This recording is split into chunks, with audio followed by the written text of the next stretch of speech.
Assalamualaikum warahmatullahi wabarakatuh. Perkenalkan, nama saya Dea Amalia. Di sini saya akan mempresentasikan hasil makalah yang saya buat untuk sebagai salah satu dari tugas ujian akhir semester saya.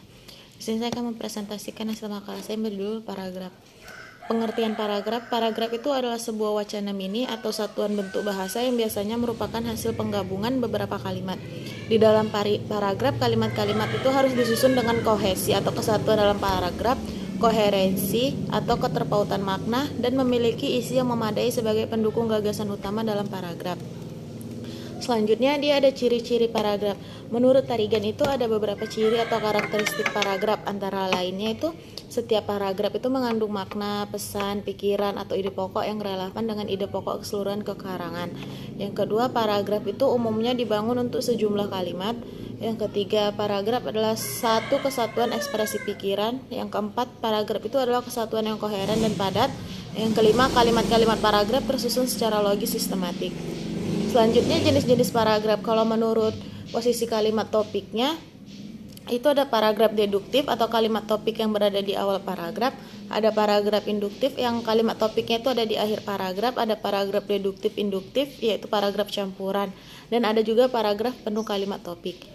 Sedangkan paragraf menurut sifat isinya itu ada paragraf argumentasi, paragraf persuatif, paragraf deskriptif, paragraf ekspositoris, dan paragraf naratif. Kalau menurut posisi dan fungsinya ada paragraf pembuka atau pengantar, paragraf pengembang atau penghubung, dan paragraf penutup.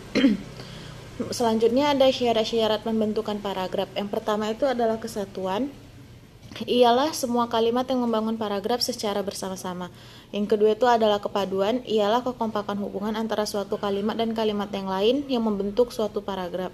Yang ketiga itu adalah kelengkapan. Kelengkapan itu adalah suatu paragraf yang berisi kalimat-kalimat penjelas yang cukup untuk menunjang kalimat topik.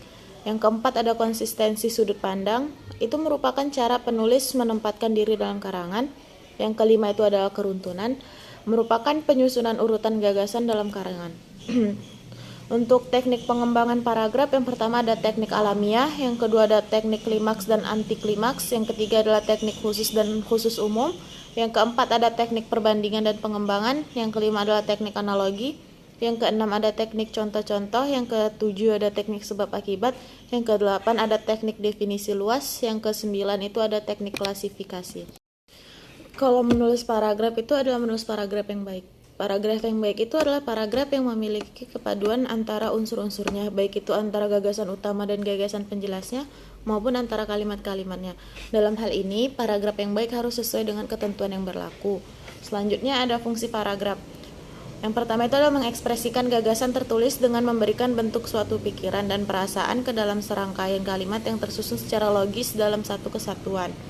Yang kedua itu ada menandai peralihan atau pergantian gagasan baru bagi karangan yang terdiri dari beberapa paragraf. Ganti paragraf berarti ganti pikiran.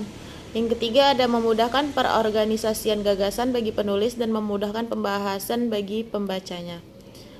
Sekian presentasi yang dapat saya sampaikan. Kurang dan lebihnya saya memohon maaf. Wabillahi taufiq wal hidayah. Wassalamualaikum warahmatullahi wabarakatuh.